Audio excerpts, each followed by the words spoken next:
L'émission Pixel vous est présentée par Bliblablo et ses services Internet, mobile et TV.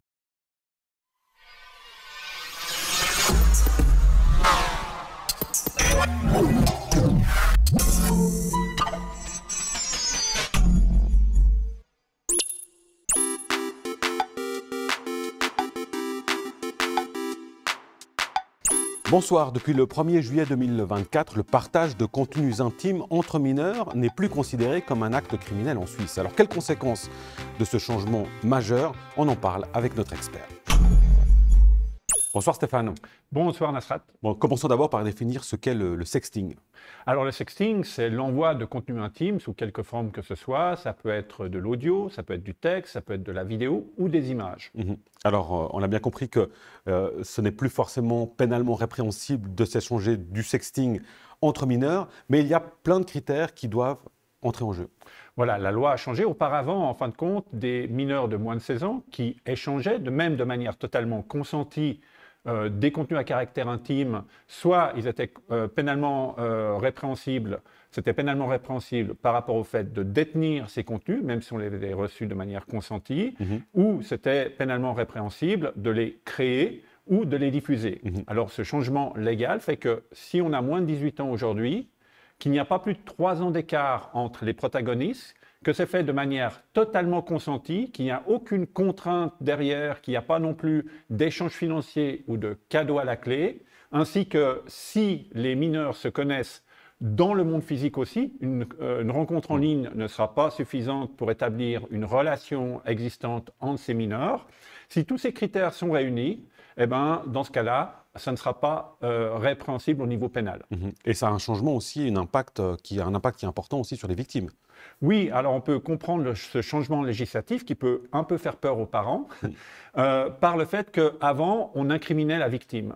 Tandis qu'aujourd'hui, on essaye vraiment de dire, du moment qu'il y a eu cette réflexion, du moment que le consentement occupe une place centrale dans ces échanges, on ne peut pas incriminer une victime par rapport à son agresseur qui aura par exemple diffusé les contenus de manière non consentie à l'extérieur du cercle relationnel.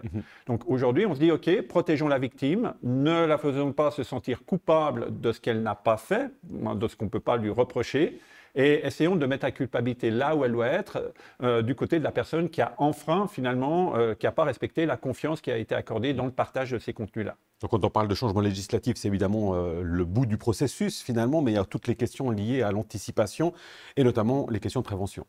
Oui, alors dans la prévention, c'est vraiment aujourd'hui, on doit focaliser sur la notion de consentement. Elle est essentielle. Le risque aussi de perdre le contrôle de ces contenus par des mauvaises manipulations, par la perte finalement de ces périphériques. Et c'est aussi sensibiliser sur l'existence d'un tout un ensemble de cybermenaces, de cyberrisques qui existent aussi. En Suisse, il y a une étude, l'étude James a montré qu'en 2022, il y avait 50% des enfants, des jeunes en Suisse qui ont été harcelés sexuellement. Donc, à ce niveau-là, ça veut dire qu'il y a des mesures à prendre. Et c'est l'objet d'une campagne de sensibilisation sur les cyberdélits sexuels qui a été lancée non seulement par la protection de l'enfance suisse, ainsi que Jeunet Média, qui fait partie de l'OFAS, et qui est un site de prévention qui s'occupe de ce genre de sujet, la prévention de la criminalité, les polices cantonales, tout un ensemble en fait, d'acteurs qui ont mis cet enjeu comme une priorité. Vous évoquiez les parents tout à l'heure. Par quels moyens, comment est-ce qu'on peut amener le sujet sur la table avec son ado, par exemple? Alors bien sûr que c'est jamais évident pour les parents de parler de sexualité avec leurs enfants. Donc il faut essayer d'amener le sujet, il faut essayer de voir aussi ce qui est fait dans le cadre scolaire, parce qu'il y a une responsabilité du côté de l'école, c'est une co-responsabilité entre l'école, les parents, et puis essayer de sensibiliser en disant, ben voilà, l'enfant ne doit jamais se sentir contraint de quoi que ce soit.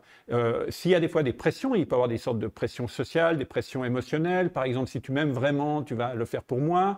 Eh ben, là, on spécifie réellement que c'est du chantage. Donc, le parent doit essayer de donner les clés à l'enfant, au jeune, pour pouvoir identifier quand il y a quelque chose qui ne joue pas dans ce type d'échange. Et rapidement pour conclure, pour revenir à la nouvelle législation, cela implique aussi des contenus qui seraient générés, par exemple, par l'IA.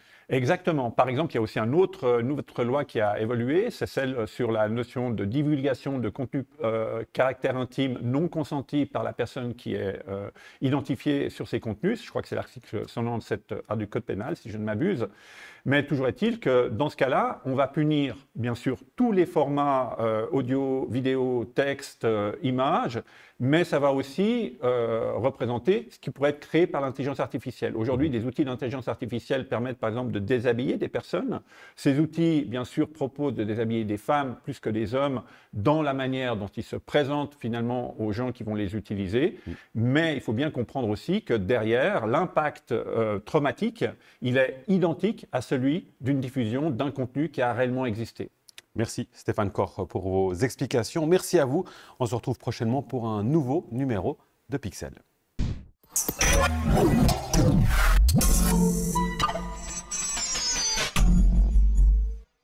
L'émission Pixel vous est présentée par Bliblablo et ses services Internet, mobiles et TV.